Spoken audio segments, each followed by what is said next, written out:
نکاح کے بہت سی سنتیں اور آداب ہیں، ان سب میں اہم یہ ہے کہ نکاح میں نیت اچھی رکھے، اس لیے کہ دنیا کے جائز کام میں بھی اگر نیت اچھی ہو تو اس پر ثواب ملتا ہے، جیسا کہ حدیث میں ہے انما الاعمال بالنیات، تمام اعمال کا دار و مدار نیتوں پر ہے۔ پھر ایک ہی عمل میں متعدد نیتیں بھی ہو سکتی ہیں اور ان تمام نیتوں پر الگ الگ ثواب ملے گا۔ اس اعتبار سے نکاح ایک ہی عمل ہے، لیکن جتنی نیتیں کی جائیں گی اتنا ثواب زیادہ ہوتا جائے گا۔ نکاح میں یہ سب نیتیں ہو سکتی ہیں۔ پہلی، نکاح اس لیے کیا جائے کہ یہ حضور پاک صلی اللہ علیہ وسلم کی اور تمام انبیاء علیہ الصلاۃ والسلام کی سنت ہے، چنانچہ آپ صلی اللہ علیہ وسلم کا ارشاد ہے النکاح من سنت، اور سنت پر عمل کرنے سے ثواب ملتا ہے۔ دوسری، نکاح کرنے سے غلط کاریوں سے حفاظت ہوتی ہے، اور تیسری، نکاح کرنے کی وجہ سے نفس قابو میں رہتا ہے اور دل کے خیالات ادھر ادھر بھٹکنے سے اور نظر کے پراگندہ ہونے سے حفاظت ہوتی ہے۔ چوتھی، حق تعالی نکاح کے وجہ سے نیک اولاد عطا فرمائے اور وہ نیک کام کرے گی اور والدین کے حق میں دعا کرے گی تو اس پر بھی ثواب ملے گا۔ پانچویں، بال بچوں والے آدمی کی عبادت کا ثواب بنسبت غیر شادی شدہ کی عبادت کے زیادہ ہوتا ہے، تو اس ثواب کے زیادہ ملنے کی بھی نیت کرے۔ چھٹی، نکاح کی وجہ سے جتنی اولاد ہوگی وہ حضور صلی اللہ علیہ وسلم کی امت میں اضافہ کا سبب ہوگا اور آپ اس پر فخر فرمائیں گے۔ ساتویں ہے خدا پاک ایسی اولاد عطا فرمائے جو دعوت اللہ کی محنت کرے، اس سے امت کو بھی دینی نفع ہوگا اور والدین کے لیے بھی اجر عظیم کا سبب بنے گا۔ آٹھویں ہے اگر چھوٹے بچے مر گئے تو والدین اس کے لیے جہنم سے نجات اور جنت میں داخلہ کا سبب بنے گے۔ نویں، نکاح کے ذریعے آدھا ایمان مکمل ہو جاتا ہے، اور دسویں ہے نکاح اللہ تعالیٰ کے قرب کا ذریعہ ہے۔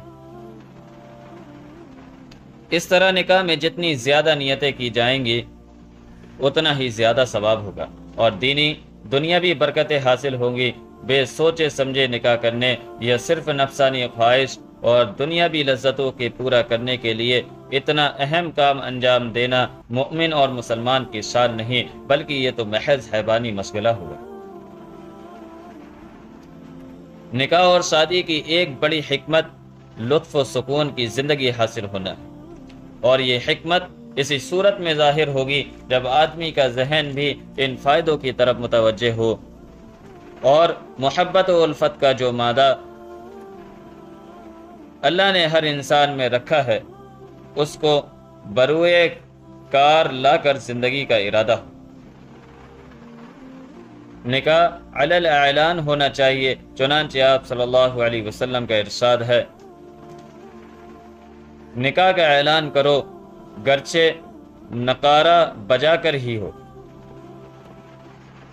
چھپ چھپا کر نکاح نہ ہونا چاہیے۔ زنا اور نکاح میں یہی فرق ہے کہ زنا جو حرام ہے چھپ چھپا کر کیا جاتا ہے، اور نکاح جو حلال ہے وہ مجمع کے سامنے ہوتا ہے، جیسا کہ حدیث میں ہے آپ صلی اللہ علیہ وسلم نے فرمایا اس نکاح کا اعلان کرو اور نکاح مساجد میں کیا کرو۔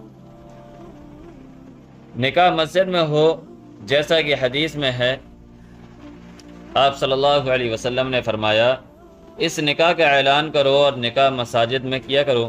اسی طرح کسی نماز کے بعد ہو، خاص طور پر جمعہ کے دن، جمعہ یا عصر کی نماز کے بعد بہت زیادہ افضل ہے۔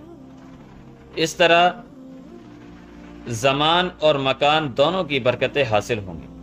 ایسے ہی مجلس نکاح میں علماء اور صلحاء کا جتنا مجمع ہوگا اتنا اچھا ہے، تاکہ ان کی دعائیں بھی شامل حال ہوں اور رحمت و برکت نازل ہو۔ نکاح کوئی عالم دین یا کوئی نیک اور صالح آدمی پڑھائے، پہلے خطبہ پڑھ کر پھر ایجاب و قبول کرائے۔ اس میں اس بات کا خیال رہے کہ ناکح یعنی نکاح قبول کرتے وقت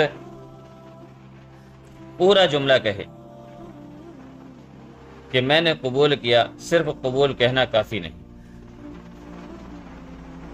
نکاح خوانی کے بعد دوست احباب مبارکبادی دیں، جس کے لیے حدیث پاک میں یہ دعا آئی ہے، بارک اللہ لک و بارک علیک و جمع بینکما فی خیر۔ اللہ تعالیٰ تم دونوں میں برکت دے، خیر و خوبی کے ساتھ جمع کرے اور نیک اولاد پیدا کرے۔ نکاح خوانی کے بعد چھوارے تقسیم کرنا یا لٹانا بھی سنت ہے، البتہ اس کا خیال رہے کہ مسجد کے تقدس کو پامال نہ کیا جا رہا ہو اور اس کی بے حرمتی نہ ہو رہی ہو، جیسا کہ حدیث میں ہے۔ حضرت عائشہ رضی اللہ عنہا فرماتی ہیں کہ آپ صلی اللہ علیہ وسلم نے بعض عورتوں سے شادی کی تو کھجور لٹائی تھی۔ نکاح میں مہر بہت زیادہ نہ ہو بلکہ درمیانی درجے کا ہونا چاہیے۔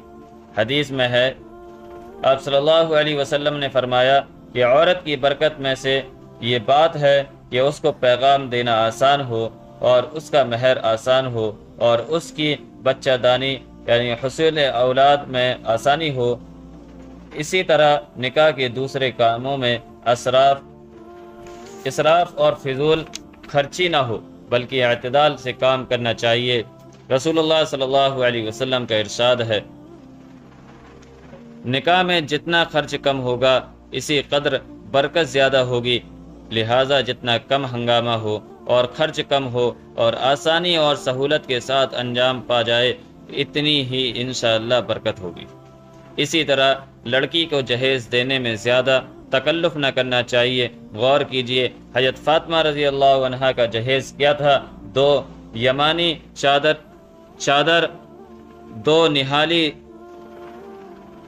جن میں السی کی چھال بھری تھی، 4 گدے، 2 بازو بند چاندی کے، 1 تکیہ، 1 کملی، 1 پیالہ، 1 چکی، 1 مسکیجہ اور پانی رکھنے کا برتن یعنی گھڑا، اور بعض روایتوں میں 1 پلنگ بھی آیا ہے۔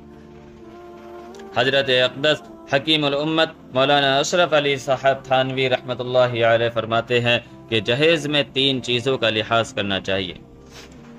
پہلی، اختصار کی گنجائش سے زیادہ کی فکر نہ کرے۔